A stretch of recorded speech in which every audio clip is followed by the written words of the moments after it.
भगवत गीता के अध्याय 5 के श्लोक संख्या 17 के बारे में हम विचार करें। ओम अज्ञान तिमिरांधस्व ज्ञानांजन शलाकया चक्षुरुन्मिलितं येन तस्मै श्री गुरुवे नमः। नमो विष्णुपादाय कृष्णप्रेष्ठाय भूतले श्रीमते भक्ति वेदांत स्वामिति नामने। नमस्ते सरस्वते देवे वेदवाणी प्रचारणे निर्विशेषा शून्यवादी पाश्चात्य देश तारणे। जय श्री कृष्ण चैतन्य प्रभु नित्यानंद श्री अद्वैत गदाधर श्रीवासादि गौर भक्तवृंद। हरे कृष्ण कृष्ण कृष्ण हरे हरे, हरे राम राम राम हरे हरे। श्लोक संख्या 17 में कहा गया है, तद बुद्धया तद आत्मान तद निष्ठा तत्परायणा गच्छन्ति न पुनरावृत्ति ज्ञान निर्धूत कलमशा। यानी जब मनुष्य की बुद्धि, मन, श्रद्धा तथा शरण सब कुछ भगवान में स्थिर हो जाते हैं, तभी वह पूर्ण ज्ञान द्वारा समस्त कलमश से शुद्ध होता है और मुक्ति के पद पर अग्रसर होता है। अब परम जीव जो है, सत्य जो है, भगवान कृष्ण है। सारी गीता इसी घोषणा पर केंद्रित है कि कृष्ण ही भगवान हैं। यही समस्त वेदों का भी अभिमत है। परम तत्व का अर्थ है परम सत्य, जो भगवान को ब्रह्म, परमात्मा तथा भगवान के रूप में जानने वालों द्वारा समझा जाता है। भगवान ही इस परतत्व की पराकाष्ठा है, उनसे बढ़कर कुछ नहीं। भगवान कहते हैं, मत परतरम नानत किंचित अस्ति धनंजय। कृष्ण निराकार ब्रह्म का भी अनुमोदन करते हैं, ब्रह्मणो ही प्रतिष्ठाम। अतः सभी प्रकार से जो कृष्ण है, परम सत्य हैं, जिनके मन, बुद्धि, श्रद्धा तथा शरणागति कृष्ण में है, अर्थात जो पूर्णतः कृष्णा कॉन्शियसनेस से युक्त है, उनके सारे कलमश धुल जाते हैं और उन्हें ब्रह्म संबंधी प्रत्येक वस्तु का पूर्णता ज्ञान हो जाता है।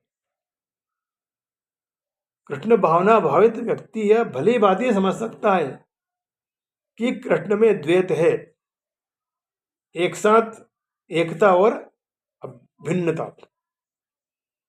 और ऐसे दिव्य ज्ञान से युक्त होकर वह मुक्ति पथ पर प्रगति कर सकता है। अब इस श्लोक में बताया गया है कि परम तत्व का अनुभव करने के लिए 2 प्रकार के साधन हैं। एक तो विवेक के द्वारा असत का त्याग करने पर सत्य में स्वरूप स्थिति स्वतः हो जाती है, और दूसरा सत का चिंतन करके सत की प्राप्ति होती है। चिंतन से सत की ही प्राप्ति होती है, असत की प्राप्ति कर्मों से होती है, चिंतन से नहीं होती। उत्पत्ति विनाशशील वस्तु कर्म से मिलती है, और नित्य परिपूर्ण तत्व जो है परमात्मा तत्व चिंतन से मिलता है। चिंतन से परमात्मा कैसे प्राप्त होता है, इसकी विधि इस श्लोक में बताई गई। तद्बुद्धया, निश्चय करने वाली वृत्ति का नाम बुद्धि है। साधक जो है पहले बुद्धि से निश्चय करे कि सर्वत्र एक ही परमात्मा परिपूर्ण है। संसार के उत्पन्न होने से पहले भी परमात्मा थे, और संसार के नष्ट होने के बाद भी परमात्मा रहेंगे। बीच में भी संसार का प्रवाह चल रहा है, उसमें भी परमात्मा वैसे के वैसे ही हैं। इसी प्रकार परमात्मा की सत्ता होने में अटल निश्चय होना ही तद्बुद्धया कहलाता। अब तदात्मानम, यहाँ आत्मा शब्द मन का वाचक। जब बुद्धि में एक परमात्मा का निश्चय हो जाता है, तब मन से स्वतः स्वाभाविक परमात्मा का चिंतन होने लगता है। सब क्रिया करते समय यह चिंतन अखंड रहता है कि सत्ता रूप से सब जगह एक परमात्मा ही परिपूर्ण है। और चिंतन करने से संसार में सत्ता आती नहीं है। अब एक शब्द आता तन्निष्ठा। जब साधक के मन और बुद्धि परमात्मा में लग जाते हैं, तब वह हर समय परमात्मा में अपनी स्वाभाविक स्थिति का अनुभव करता है। जब तक मन बुद्धि परमात्मा में नहीं लगते, अर्थात मन से परमात्मा का चिंतन और बुद्धि से परमात्मा का निश्चय नहीं होता, तब तक परमात्मा में अपनी स्वाभाविक स्थिति होते हुए भी उसे उसका अनुभव नहीं होता। एक शब्द आता है तत्परायणा। परमात्मा से अलग अपनी सत्ता न रहना ही परमात्मा के पारायण होना है। परमात्मा में अपनी स्थिति अनुभव करने से अपनी सत्ता परमात्मा की सत्ता में लीन हो जाती है और स्वयं परमात्मा स्वरूप हो जाता है। जब तक साधक और साधन की एकता नहीं होती, तब तक साधन छूटता रहता, अखंड नहीं रहता। जब साधकपन यानी अहम भाव मिट जाता है, तब साधन साध्य रूप हो जाता है। क्योंकि वास्तव में साधन और साध्य दोनों में नित्य एकता है। अब एक शब्द अगला आता है इसमें, ज्ञान निर्धूत कल्मषा। ज्ञान अर्थात परमात्मा के विवेक की वास्तविक जागृति होने पर असत की सर्वथा निवृत्ति हो जाती है। असत से संबंध होने पर ही पाप पुण्य रूप कल्मष होता है, इससे मनुष्य बन जाता है। असत से सर्वथा संबंध विच्छेद होने पर पाप पुण्य मिट जाते हैं।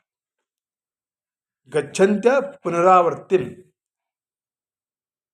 असत का संग ही पुनरावर्ति यानी जन्म मृत्यु का कारण। कारणम गुण संगोस्य सदसद्योनि जन्मसु, 13वें अध्याय में कहा गया। असत का संग सर्वथा मिट जाने पर पुनरावर्ति यानी जन्म मृत्यु का प्रश्न ही पैदा नहीं होता। जो वस्तु एक देशी होती है उसी का आना जाना होता है, और जो वस्तु सर्वत्र परिपूर्ण है वह कहां से आए और कहां जाए। परमात्मा संपूर्ण देश काल वस्तु परिस्थिति आदि से एक रस परिपूर्ण होते हैं, उनका कहीं आना जाना नहीं होता। इसलिए जो महापुरुष परमात्मा स्वरूप हो जाते हैं उनका भी कहीं आना जाना नहीं होता। बृहदारण्यक उपनिषद में कहा गया है, न तस्य प्राणा उत्क्रामंति ब्रह्मेव सन ब्रह्माप्येति। उसके प्राणों का उत्क्रमण नहीं होता, वो ब्रह्म ही ब्रह्म को प्राप्त हो जाता।